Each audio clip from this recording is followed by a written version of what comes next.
परिचय। यह शरद ऋतु की एक सुहानी शाम है। रश्मि अपने बगीचे में टहल रही है। अचानक वह अपने दाहिने गाल पर कुछ चुभन सी महसूस करती है। उसकी पहली प्रतिक्रिया यह है कि वो अपने गाल पर एक चांटा मारती है। जैसे ही वो हाथ हटाती है तो उसे एक मधुमक्खी जमीन पर मरी हुई मिलती है। रश्मि को बहुत ज्यादा दर्द हो रहा है। वह डॉक्टर के पास चिकित्सीय सहायता लेने के लिए भागती है। अभी आपने बाहरी प्रभाव के लिए रश्मि की पहली प्रतिक्रिया देखी। इस अध्याय में आप सजीव वस्तुओं तथा उनकी विशेषताओं के बारे में और अधिक जानेंगे। आओ सीखें। सजीव व निर्जीव वस्तुओं के बीच अंतर करना। श्वसन, वृद्धि, उद्दीपन और प्रतिक्रिया, जनन और प्रकाश संश्लेषण को परिभाषित करना। शाकाहारी, मांसाहारी तथा सर्वाहारी के बीच अंतर करना। सजीव वस्तुएं। सजीव वस्तुएं निम्न क्रिया करती हैं: सांस लेना, गति, वृद्धि और जनन। सजीव वस्तुओं में संवेदना होती है। वे भोजन खाते हैं और व्यर्थ पदार्थों को निकाल देते हैं। निर्जीव वस्तुएं।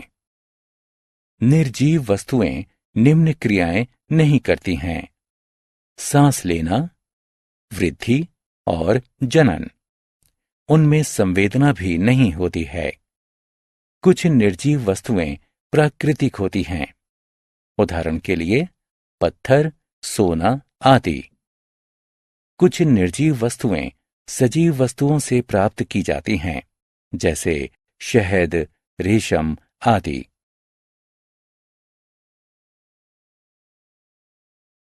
सांस लेना। सभी सजीव वस्तुएं सांस लेती हैं।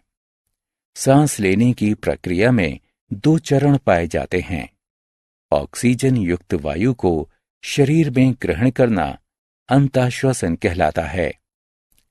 कार्बन डाइऑक्साइड युक्त वायु को शरीर से त्यागना बाह्य श्वसन कहलाता है। श्वसन। भोजन से हमें ऊर्जा प्राप्त होती है। भोजन द्वारा हमारे शरीर को ऊर्जा प्रदान करने की प्रक्रिया श्वसन कहलाती है। ऑक्सीजन श्वसन में सहायता करती है। श्वसन की प्रक्रिया में कार्बन डाइऑक्साइड निकलती है।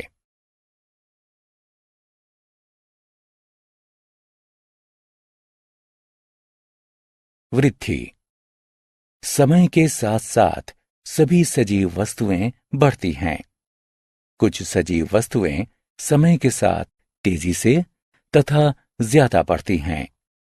उदाहरण के लिए घोड़े, मनुष्य आदि। कुछ सजीव वस्तुएं समय के साथ अपनी अवस्था परिवर्तित कर लेती हैं। उदाहरण के लिए तितली इत्यादि। उद्दीपन, प्रतिक्रिया। सभी सजीव वस्तुएं अपने आसपास के बदलाव को महसूस करती हैं। कोई भी बाहरी प्रभाव जिसके कारण एक सजीव वस्तु प्रतिक्रिया करती है, उद्दीपन कहलाता है। एक बाहरी प्रभाव के लिए एक सजीव वस्तु द्वारा की गई प्रतिक्रिया को अनुक्रिया कहते हैं। उदाहरण के लिए जब आप गलती से एक गर्म तवा छू लेते हैं तो तुरंत आप अपना हाथ हटा लेते हैं। गर्म तवे से निकलने वाली ऊष्मा एक उद्दीपन है। गर्म तवे से हाथ हटाने का कार्य एक प्रतिक्रिया है। गति। सजीव वस्तुएं गति दर्शाती हैं। पक्षी हवा में उड़ते हैं, मछलियां पानी में तैरती हैं और जंतु दौड़ते हैं।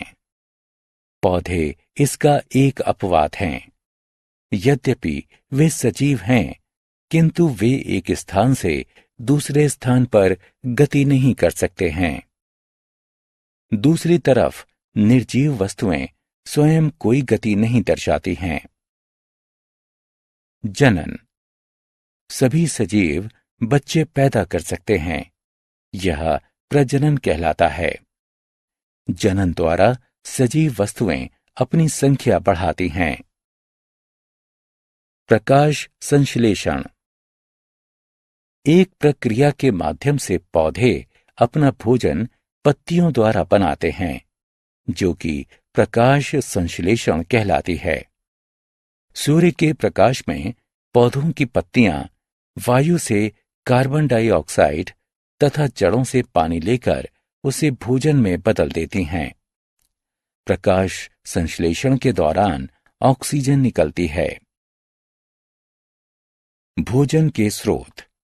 कुछ जंतु अपना भोजन पेड़ पौधों से प्राप्त करते हैं। वे शाकाहारी कहलाते हैं। गाय और हाथी शाकाहारी के उदाहरण हैं। कुछ जंतु जीवित रहने के लिए अन्य जंतुओं को मारते और उन्हें खाते हैं। वे मांसाहारी कहलाते हैं। चीता मांसाहारी का एक उदाहरण है। कुछ जंतु पेड़ पौधों तथा जंतुओं दोनों से ही अपना भोजन प्राप्त करते हैं। वे सर्वाहारी कहलाते हैं। भालू और मनुष्य सर्वाहारी के उदाहरण हैं। हमने क्या चर्चा की? सजीव वस्तुएं सांस लेती हैं तथा गति, विकास एवं जनन करती हैं। सजीवों में भोजन द्वारा ऊर्जा प्राप्त करने की प्रक्रिया को श्वसन कहते हैं। प्रकाश संश्लेषण की क्रिया द्वारा पेड़ पौधे अपना भोजन पत्तियों से बनाते हैं। सजीव वस्तुएं बाह्य उद्दीपन के प्रति प्रतिक्रिया करती हैं। जनन के द्वारा सजीव अपनी संख्या बढ़ाते हैं।